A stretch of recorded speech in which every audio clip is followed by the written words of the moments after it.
يهده الله فلا مضل له ومن يضلل فلا هادي له أشهد أن لا إله إلا الله وحده لا شريك له وأشهد أن محمدا عبده ورسوله يا أيها الذين آمنوا اتقوا الله حق تقاته ولا تموتن إلا وأنتم مسلمون يا أيها الناس اتقوا ربكم الذي خلقكم من نفس واحدة وخلق منها زوجها وبث منهما رجالا كثيرا ونساء واتقوا الله الذي تساءلون به والأرحام إن الله كان عليكم رقيبا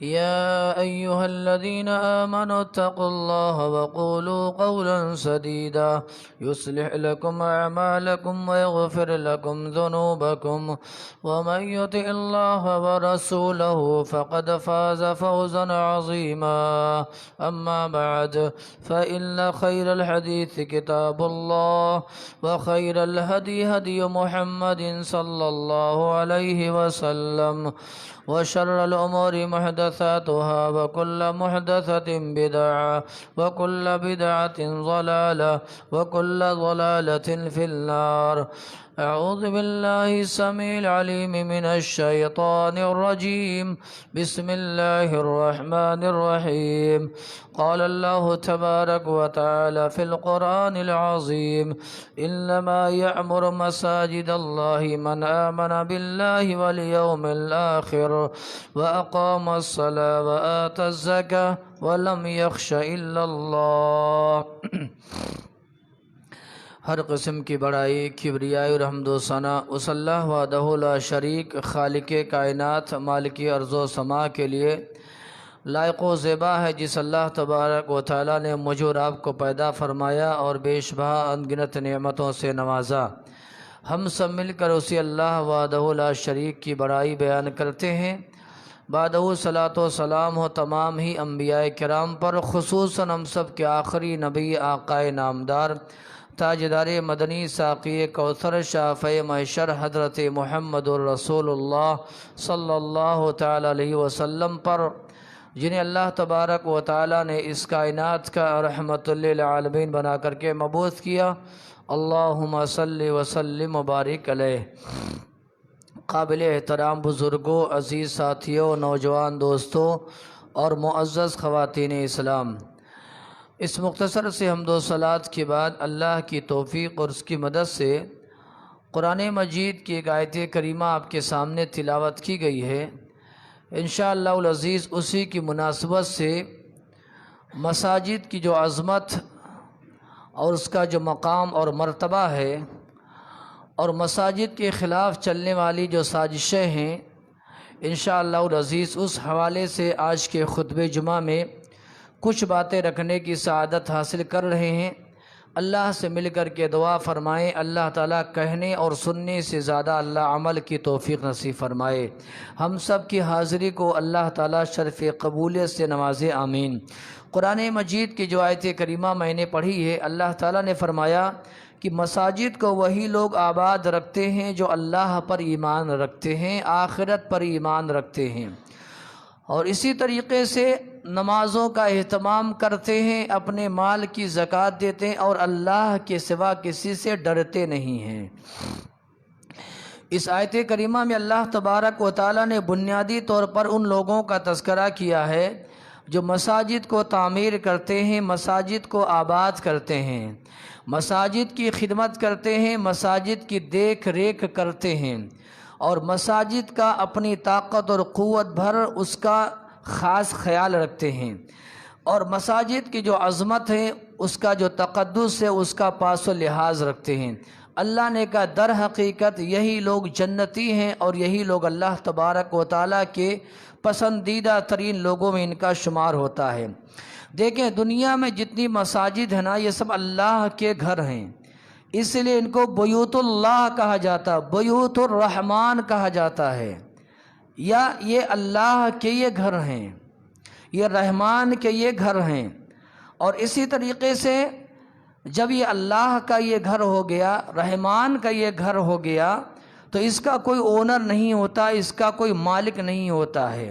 ہاں، مساجد کی خدمت کرنے والے ہوتے، چلانے والے ہوتے، انتظامیہ باڈی ہوتی جو صحیح ڈھنگ سے مساجد کے نظام کو چلاتے ہیں، دیکھ ریکھ کرتے، یہ الگ مسئلہ ہے۔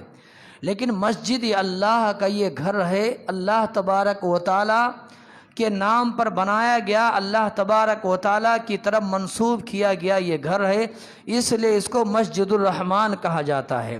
اور یہی وجہ احادیث کے اندر اس کی بڑی فضیلت آئی ہے۔ پیارے نبی جناب محمد الرسول اللہ نے فرمایا، احب البلاد الی اللہ مساجدها وابغض البلاد الی اللہ تبارک و تعالی اسواقها۔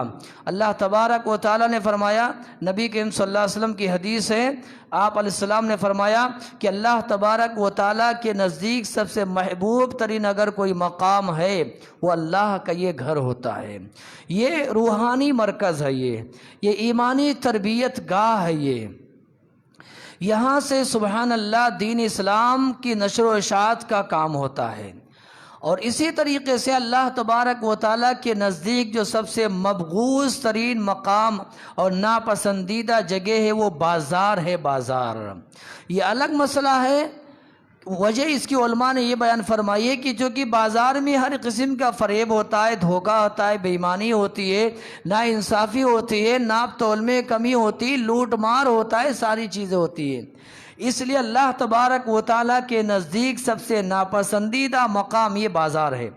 اور مسجدیں چونکہ ایمانی تربیت گاہ ہیں، اس لیے اللہ تبارک و تعالیٰ کے نزدیک یہ سب سے محبوب ترین مقام ہے۔ آپ جانتے ہیں دنیا کے بڑے بڑے مال لے لیا جائے، شاپنگ سینٹر لے لیا جائے، کاروبار اور بزنس کی جگہ لے لیا جائے، دنیا میں جدید طرز حامل کے بلڈنگیں ہیں، مقامات ہیں، بنگلے ہیں، کیا کیا نہیں دنیا والوں نے بنا رکھی ہے۔ اس کے مقابلے میں ایک چھوٹی سی جھوپڑ پٹی ہے، سبحان اللہ، جو اللہ کی طرف منسوب کی گئی، جس کو مسجد کہا جاتا ہے۔ ان تمام جگہوں کے بنسبت اللہ تبارک و تعالیٰ کو وہ جگہ پسند ہے جسے مسجد کہا جاتا ہے۔ پیارے نبی جناب محمد الرسول اللہ صلی اللہ علیہ وسلم نے اس حدیث میں اسی کا تذکرہ کیا ہے۔ دوسری بات جو مجھے آپ کے سامنے رکھنی ہے انشاءاللہ العزیز وہ یہ ہے کہ اس کی جو تاریخ بہت پرانی ہے۔ اللہ تبارک و تعالیٰ نے فرمایا، ان اول بیت اضیٰ للناس للذی ببکہ مبارکا وہدی للعالمین۔ اللہ نے فرمایا جب سے یہ کائنات ہے، جب سے یہ زمین و آسمان ہے، اور جب سے سبحان اللہ اللہ تبارک و تعالیٰ نے انسانوں کو بنایا ہے، بسایا ہے، رچایا ہے اور تیار کیا اپنی عبادت کے لیے، جب سے یہ مسجدیں ہیں، یعنی مسجدوں کی جو تاریخ ہے کوئی نئی نہیں ہے، بہت قدیم اس کی تاریخ ہے اور بہت پرانی اس کی تاریخ ہے۔ اللہ تعالیٰ جو قرآن عزیز میں جو آیت کریمہ میں نے پڑھی، اللہ نے فرمایا کہ یقیناً سب سے پہلے جس مسجد کو اللہ تعالیٰ نے بنوایا ملائکہ کے ذریعے سے، انسانوں کے ذریعے سے، اسے مکۃ المکرمہ میں خانہ کعبہ کہا جاتا ہے۔ اب اس کی ایک الگ تاریخ ہے، جو ہدایت کا مرکز ہے، جو برکت والا مقام ہے، جو ساری انسانیت کے لیے مرکز عبادت ہے، سبحان اللہ، اور یہ مرکز توحید ہے۔ احادیث کے اندر حضرت ابو ذر فرماتے ہیں رضی اللہ تعالیٰ عنہ کہ میں نے اللہ کے نبی جناب محمد الرسول اللہ صلی اللہ علیہ وسلم سے پوچھا کہ اس دنیا میں سب سے پہلی مسجد کون سی بنائی گئی؟ آپ علیہ السلام نے فرمایا وہ خانہ کعبہ ہے، جس کو اللہ کے ملائکہ نے، اللہ کے فرشتوں نے بنایا تھا، سبحان اللہ۔ اس کے بعد ایک موقع ایسا آیا جب ابراہیم علیہ السلام نے اس کو از سرے نو تعمیر کیا ہے، لیکن اس کی بنیاد ڈالنے والے یہ ملائکہ اللہ کے فرشتے ہیں۔ ابو ذر رضی اللہ عنہ نے کہا، میں نے پوچھا یا رسول اللہ اس کے بعد کون سی مسجد ہے؟ آپ علیہ السلام نے فرمایا مسجد اقصیٰ ہے، جو آج یہودیوں کے نرغے میں ہے اور قبضے میں ہے۔ 2 مرتبہ اللہ تبارک و تعالیٰ نے اس مسجد اقصیٰ کو آزاد فرمایا تھا اور مسلمانوں کے قبضے میں دیا۔ ایک عمر ابن خطاب رضی اللہ عنہ کا دور خلافت آیا، اور ایک مسلمانوں کا تاریخ اسلام کا بہت بڑا بہادر شخص سلطان صلاح الدین ایوبی رحمۃ اللہ علیہ، انہوں نے اپنے طاقت اور قوت کے بل پر اس مسجد اقصیٰ کو آزاد کرا تھا۔ آج یہ یہودیوں کے نرغے اور قبضے میں ہے، پوری طریقے سے پابندی لگا دی گئی ہے نمازیں پڑھنے سے، جمعہ کا اہتمام کرنے سے۔ اللہ سے دعا فرمائے اللہ ہماری ایمانی غیرت کو زندہ فرمائے، اور مسجد اقصیٰ کو اللہ تبارک و تعالی یہودیوں کے نرغے سے، ان کے چنگل سے، ان کے قبضے سے اللہ تبارک و تعالی آزاد فرمائے۔ یہی وجہ آپ دیکھیں گے سبحان اللہ، تاریخ اسلام کا مطالعہ کیجئے، یہ بات ہر انسان جانتا ہے کہ اسلام کے ماننے والے جو واقعی میں اسلامی تعلیمات پر چلنے والے تھے، یہ دنیا کے جس کونے میں گئے، دنیا کے جس علاقے میں گئے، جہاں جہاں ان کے قدم مبارک پڑے، وہاں پر انہوں نے سب سے پہلے مسجدوں کو بنوایا تھا۔ اب دنیا کے طول و عرض کا جائزہ لے لیجئے، دنیا کی لمبائی چوڑائی کا جائزہ لے لیجئے، اللہ کی قسم ہے دنیا کے کونے کونے میں مساجد کے مینارے نظر آئیں گے، اور یہ اللہ کا شکر و احسان ہے کہ ان کی تعداد گھٹنے کے بجائے روز بروز بڑھ رہی ہے۔ الحمدللہ علی ذالک، ہم اللہ کا شکر بجا لاتے ہیں اور اللہ کی تعریف کرتے ہیں۔ احادیث کے اندر یہی وجہ ہے، پیارے نبی جناب محمد الرسول اللہ صلی اللہ علیہ وسلم نے مساجد کے بنانے کی، مساجد کے تعمیر کرنے کی، مساجد کو آباد کرنے کی، مساجد کا خیال کرنے کی بڑی فضیلت بتائی ہے۔ میں ایک تناظر میں یہ بات کہہ رہا ہوں، آج 3 دسمبر ہے، آنے والا 6 دسمبر یہ مسلمان یوم سیاہ مناتا ہے، بابری مسجد کی شہادت کا رونا روتا ہے، اسی پس منظر میں میری بات ہو رہی ہے جو انشاءاللہ بھی آگے آئے گی۔ اللہ سے مل کر کے دعا فرمائے اللہ کہنے اور سننے سے زیادہ اللہ عمل کی توفیق نصیب فرمائے۔ پہلے پیارے نبی جناب محمد الرسول اللہ صلی اللہ علیہ وسلم کی حدیث سنیے، نبی نے کیا فرمایا؟ من بنا مسجدا للہ تبارک و تعالی بن اللہ لہ بیتا فی الجنہ۔ یہ حدیث اتنی معروف اور مشہور ہے کہ مکتب میں پڑھنے والا 60 سال کا بچہ بھی یہ حدیث سبحان اللہ سنا دے گا، یاد ہونی چاہیے میرے بھائیوں۔ کیا ہے؟ اللہ کے نبی علیہ السلام نے فرمایا کہ جو آدمی اللہ تبارک و تعالیٰ کی رضا کی خاطر، اللہ کی خوشنودی کی خاطر، اللہ تبارک و تعالیٰ کی جنت کو پانے کے لیے، اللہ تبارک و تعالیٰ کی رضا کو حاصل کرنے کے لیے جو آدمی مسجد بناتا ہے، مسجد تعمیر کرتا ہے، اللہ تبارک و تعالیٰ اس کے لیے جنت میں گھر بناتا ہے۔ آپ جیسی مسجد اللہ کے لیے بنائیں گے ویسا گھر آپ جنت میں پائیں گے، سبحان اللہ۔ یہ اللہ تبارک و تعالیٰ کا یہ وعدہ ہے کہ آپ دنیا میں جیسی اللہ کے نام پر جیسی مسجد کھڑی کریں گے، کل جنت میں انشاءاللہ تبارک و تعالیٰ اللہ کے ہاں بدلہ پائیں گے۔ اور مسجد بنانا کوئی آسان کام نہیں ہے، مسجد بنانا کوئی کھیل نہیں ہے۔ جنہوں نے مسجدوں کو بنوایا ہے ان سے پوچھا جائے کتنے پاپڑ بیلنے پڑتے ہیں، کتنی مشقتیں اٹھانی پڑتی ہیں، کہاں کہاں سے چندہ لانا پڑتا ہے، کن کن لوگوں کے سامنے ہاتھ پھیلانا پڑتا ہے، کن کن لوگوں کے سامنے بھیک مانگنا پڑتا ہے، کتنے چپل پھٹ جاتے ہیں بھاگ بھاگ کر کے، وعدے پہ وعدہ، وعدے پہ وعدہ۔ لیکن یہ مساجد بنانے والے سبحان اللہ قربان جائے، ان کی داد دے، یہ بھی ہمت نہیں ہارتے ہیں۔ جب تک چھت نہیں پڑ جاتا، جب تک مسجد خوبصورت نہیں ہو جاتی ہے، یہ ہمت نہیں ہارتے ہیں۔ مسجد بنانا کوئی آسان کام نہیں ہے۔ میں اور آپ جس مسجد میں جمعہ کی نماز پڑھ رہے ہیں، 5 وقتہ نمازیں پڑھ رہے ہیں، جنہوں نے ان مسجدوں کو بنایا ہے جا کر کے ان سے پوچھ لیا جائے۔ ہمیں احساس نہیں ہے نا، یہ اتنی بڑی یہ نعمت ملی ہے، ہمیں اس کی قدر و قیمت نہیں ہے۔ جنہوں نے خون پسینہ بہایا ہے، پیسہ اور وقت لگایا ہے، ان سے جا کر کے پوچھو ایک مسجد کھڑی کرنے کے لیے کتنی محنت کرنی پڑتی ہے۔ یہی وجہ ہے اللہ نے صلہ کیا دیا ہے، اللہ نے بدلہ کیا دیا ہے، جنت کی شکل میں دیا ہے۔ کہا جو آدمی سبحان اللہ، ارے ماں، اور یہ اکیلے کام نہیں ہے، پوری جماعت کی محنت ہونی چاہیے، جماعت کے ہر فرد کا مال لگنا چاہیے، ہر آدمی کا وقت لگنا چاہیے، ہر ایک کو قربانی دینی چاہیے، تب جا کر کے 3 شیٹ کی مسجد کھڑی ہوتی ہے۔ اور باہر سے کہیں اگر معاوضہ آ گیا، ہدیہ آ گیا، مال لگ گیا تو شاندار مسجد کھڑی ہو جاتی ہے۔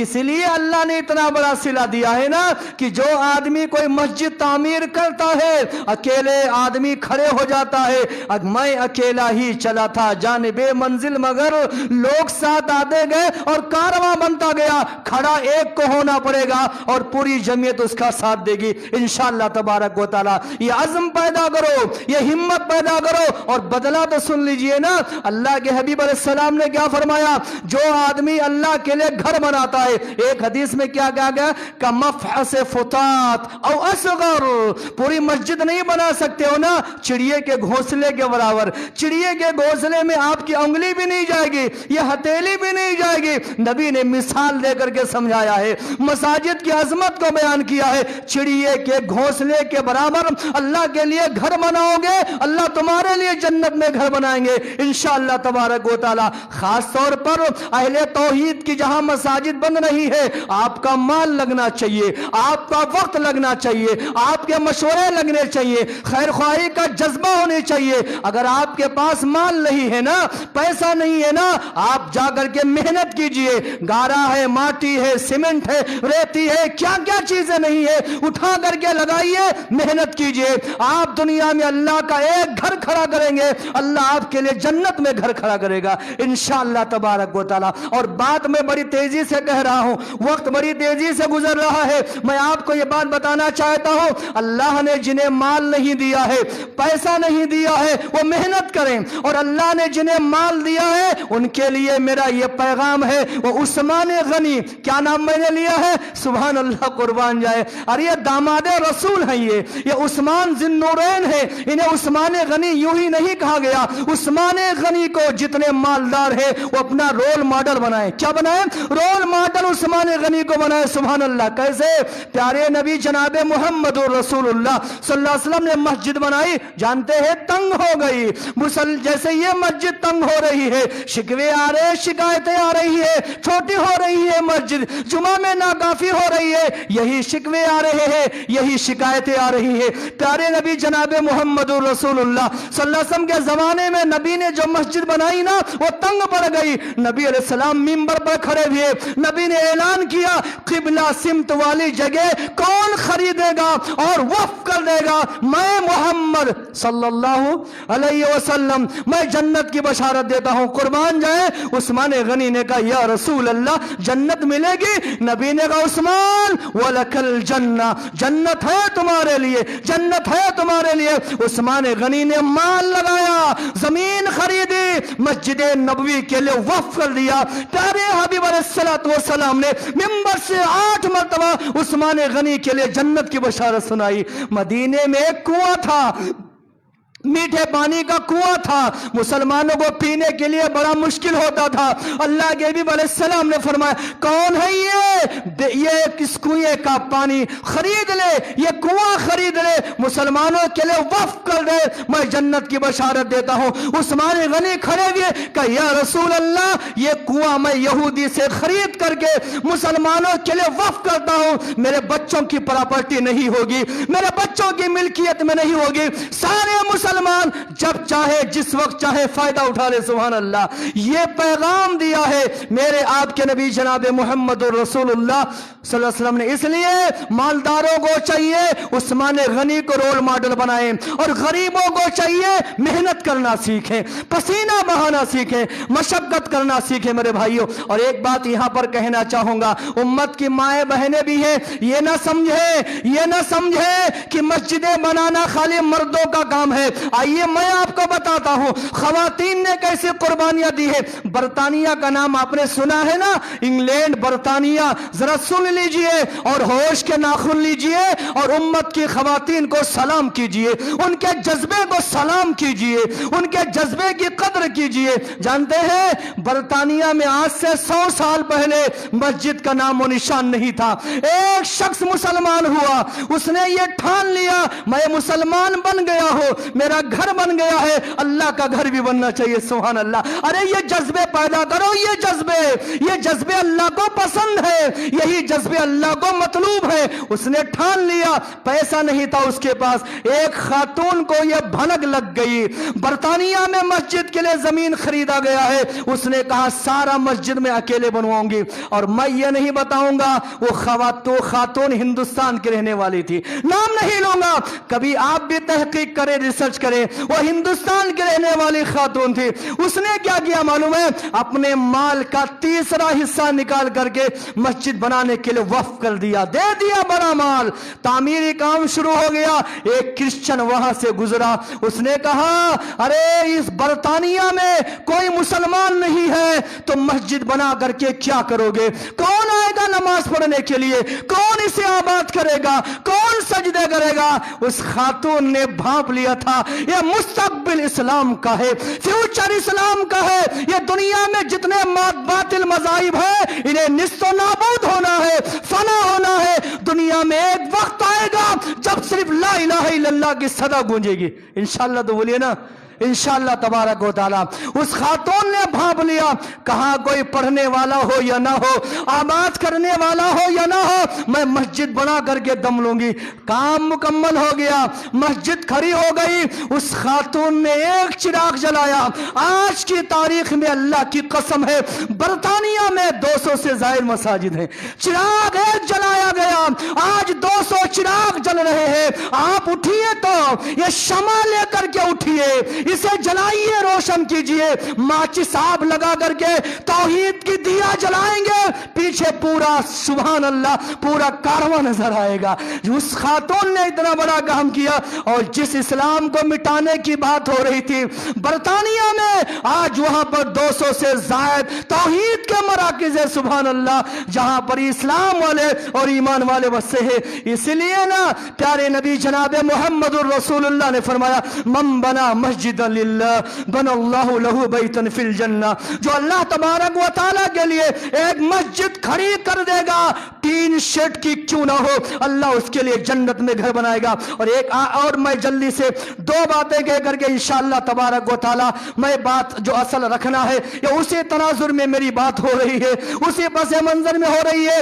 آج کسی بھی شہر میں جائیں سبحان اللہ, مجھے یاد پڑتا ہے, میں اس تاریخی حوالے میں نہیں جاتا, ایک شخص ایک ہندوستان کا بہت بڑا لیڈر آج کے 10 سال پہلے وہ ہندوستان کے ایک شہر میں گیا, اور جب مغرب کا وقت ہوا اذان کی آوازیں گونجنے لگی, وہ کہنے لگا مجھے لگ رہا ہے کہ یہ ہندوستان نہیں بلکہ کوئی اور ملک میں کھڑا ہوں. الحمدللہ آج جتنے شہر میں جائیں گے مساجد کی کثرت ہے, مساجد بہت ہے, لیکن ایک چیز کی کمی ہے, وہ ہے اہل توحید کی مساجد کی کمی ہے. کہیں بھی نظر آئے, کہیں بھی علاقے میں جائے, یہ توحید والوں کی جو مسجدیں ہیں نا یہ ذرا کم ہے, ان کی فکر کرنی چاہیے. اللہ تعالیٰ نے فرمایا وَأَنَّ الْمَسَاجِدَ لِلَّهِ وَأَنَّ الْمَسَاجِدَ لِلَّهِ فَلَا تَدْعُوا مَعَ اللَّهِ أَحَدًا. مسجدیں بنائی گئی ہے, وہاں غیر اللہ کا نام نہیں لیا جائے گا. ہمارے میں اور دنیا والوں میں فرق یہی ہے, ہم کہتے ہیں مسجدیں ہونی چاہیے, وہاں اللہ کا نام لینا چاہیے, پکارنا اللہ کو چاہیے, مدد اللہ سے مانگنی چاہیے, سوال اللہ سے کرنا چاہیے, بھیک اللہ سے مانگنا چاہیے. عزت کا مالک وہی ہے, ذلت کا مالک وہی ہے, موت و حیات کا مالک وہی ہے. اللہ تبارک و تعالیٰ نے فرمایا ایسی مسجدیں بناؤ جہاں صرف اللہ کا نام لیا جائے, اللہ کا نام پکارا جائے. اس لیے میرے بھائیوں چلیے سب مل کر کے دعا کر لیتے ہیں. یہ جمعہ کا موقع ہے, دعائیں بڑی جلدی قبول ہوتی ہے. دعا کرے اللہ تبارک و تعالیٰ اہل توحید کی مساجد میں اضافہ فرمائے, اللہ تعالیٰ اہل توحید کی مدد فرمائے, اہل توحید کو اللہ ہمت اور قوت نصیب فرمائے. اور دوسری بات جو مجھے کہنی ہے 6 دسمبر کے تناظر میں مسلمانوں وہ یہ ہے الحمدللہ ثم الحمدللہ, آج مسلمانوں کا بھی سبحان اللہ, پہلے بھی تھا آج بھی ہے, مسلمانوں کا مسجدوں سے رشتہ بڑا مضبوط ہے. جناب آدم علیہ السلام سے لے کر کے آج تک سبحان اللہ کروڑوں انسان آئے اور چلے گئے, آتے رہیں گے جاتے رہیں گے, لیکن یہ مساجد اپنی جگہ پر باقی رہیں گی انشاءاللہ تبارک و تعالی. میں 100 مثالیں نہیں دوں گا, 1000 مثالیں نہیں دوں گا, ایک مسجد کی مثال دوں گا, کعبۃ اللہ جسے خانہ کعبہ کہا جاتا ہے, 4 کونوں والا کعبہ جس کے اوپر کالا غلاف چڑھایا گیا ہے. دنیا میں بڑے انقلابات آئے, دنیا میں بڑی تبدیلیاں آئی, دنیا میں سونامی آیا, دنیا میں طوفان آیا, دنیا میں زلزلے آئے, دنیا میں بھوکمپ آیا, بڑے بڑے بلڈنگیں گر گئیں, ٹاور گر گئے, شاپنگ مال گر گئے، سب گر گئے، سینٹر تباہ ہو گئے، اللہ کا یہ گھر جگمگا رہا ہے، سبحان اللہ۔ یہ کعبۃ اللہ، میں ایک مثال دے رہا ہوں، اپنی جگہ پر یہ قائم ہے، دائم ہے، سبحان اللہ، اور قیامت کی صبح تک یہ قائم رہے گا۔ اس مانے والے مٹانے والے مٹ گئے، مصر کی تاریخ مٹ گئی، رشیا مٹ گیا، یونان مٹ گئے، روم مٹ گیا، جتنے مٹانے کے لیے تیار کھڑے تھے اللہ نے سب کو مٹا دیا۔ اور قرآن کی یہ سورہ اللہ نے نازل فرمائی، الم تر کیف فعل ربک باصحاب الفیل الم یجعل کیدہم فی تضلیل وارسل علیہم طیرا ابابیل ترمیہم بحجارۃ من سجیل فجعلہم کعصف مأکول۔ ارے ابرہہ چلا تھا خانہ کعبہ کو ڈھانے کے لیے، اللہ نے خانہ کعبہ کی حفاظت فرمائی اور ابرہہ کو اللہ نے نصف و نابود کر دیا۔ پچھلے سال 2020 سے قبل 2019 میں نومبر کے مہینے میں بابری مسجد کا فیصلہ آیا، یہ الگ مسئلہ ہے، غیر مسلموں نے بھی آواز اٹھایا، کہا یہ فیصلہ درست نہیں ہے، یہ فیصلہ حق پر نہیں ہے۔ جتنے بھی تاریخی شواہد تھے، تاریخی دلائل تھے، سبحان اللہ، وہ سارے مسلمانوں کے حق میں تھے، لیکن آستے کی بات پر، دھرم کے نام پر فیصلہ کر دیا گیا۔ بابری مسجد تو 92 میں شہید کر دی گئی، شہادت سے اللہ تعالیٰ نے اسے ایک موقع دیا، اللہ کی مرضی، اللہ کی مشیت۔ میرے بھائیوں، میں یہاں پر کہنا چاہوں گا، لیکن تقریباً 28 سے 30 سالوں سے یہ چلنے والا یہ معاملہ، نومبر 2019 میں فیصلہ آیا اور پورا کا پورا وہ غیر مسلموں کو دے دیا گیا، اور جو کچھ زمینیں ہیں وہ مسلمانوں کے حق میں دی گئی ہیں۔ یہ الگ مسئلہ ہے، میں اس تناظر میں بات نہیں کر رہا ہوں، مجھے ایک بات یہ کرنی ہے کہ اب چونکہ جب فیصلہ آیا، ہر مسلمان ہندوستان میں رہنے والا ہو یا ہندوستان سے باہر رہنے والا ہو، ایک افسوس کی بات، ایک افسوس دل میں لیے رہتا ہے، ایک غم کا ماحول رہتا ہے۔ ہمارے بہت سارے بھائی یوم سیاہ مناتے ہیں، 6 دسمبر بابری مسجد جب آتی ہے، کالی پٹیاں پہن کر کے غم کا دن مناتے ہیں، یہ الگ موضوع ہے، ایک الگ مسئلہ ہے۔ میں یہاں پر ایک بات کہنا چاہوں گا میرے بھائیوں، کہ اگر ایک مسجد میرے آپ کے ہاتھ سے نکل گئی، ہمیں اتنا بڑا افسوس ہے، اتنا بڑا دکھ ہے، ہونا بھی چاہیے، افسوس ہونا بھی چاہیے، لیکن انہی بھائیوں سے میں کہنا چاہوں گا، کتنے شہروں میں جا کر کے دیکھو، اہل حدیث کی مساجد بننے کے لیے، اہل حدیث کی مساجد اگر تعمیر ہوتی ہے، روکنے والے کھڑے ہو جاتے ہیں۔ یہ روکنے والے کون ہیں؟ یہ منع کرنے والے کون ہیں؟ رکاوٹیں کھڑی کرنے والے کون ہیں؟ پریشان کرنے والے کون ہیں؟ یہ کوئی غیر مسلم نہیں ہے، یہ غیر مسلموں کا طبقہ نہیں ہے۔ اس پر آوازیں کیوں نہیں اٹھ رہی ہیں؟ اس پر ریلیاں کیوں نہیں ہو رہی ہے؟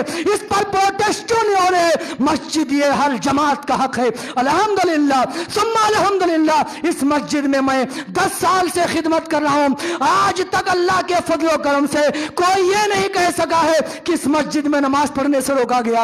ارے یہ اللہ کا یہ گھر ہے، اس کا اونر، اس کا مالک اللہ ہے، ہم کون ہوتے ہیں روکنے والے؟ مساجد میں نماز پڑھنے سے نہ روکیں، مساجد کو تعمیر ہونے سے نہ روکیں۔ اگر ایک مسجد ہمارے ہاتھوں سے نکل گئی ہے، ہم ہر 6 دسمبر کی تاریخ کو یوم سیاہ مناتے ہیں، میں اس منبر رسول پہ کھڑا ہو کر کے سینکڑوں مساجد کا نام لے سکتا ہوں۔ اہل حدیث کی مساجد ڈھا دیا گیا، شہید کر دیا گیا، قرآن جلائے گئے، کہا گیا یہ اہل حدیثوں کا قرآن، نعوذ باللہ، یہ اہل حدیثوں کا قرآن، نعوذ باللہ۔ اس پر کبھی افسوس نہیں ہوتا ہے۔ میرے بھائیوں، غور کرنے کی بات ہے، فکر کرنے کی بات ہے۔ ایک پیغام میں آپ کو دے رہا ہوں، اللہ سے مل کر کے دعا فرمائے، اللہ مساجد کو آباد کرنے والا بنائے، مساجد کی حفاظت کرنے والا بنائے۔ اور آخری بات یہ ہے میرے بھائیوں، جو ہم کہہ کر کے بات ختم کر رہے ہیں، جتنی بھی مسجدیں ہونی چاہیے نا، اس میں ایک الگ سے انتظام خواتین کا بھی ہونا چاہیے۔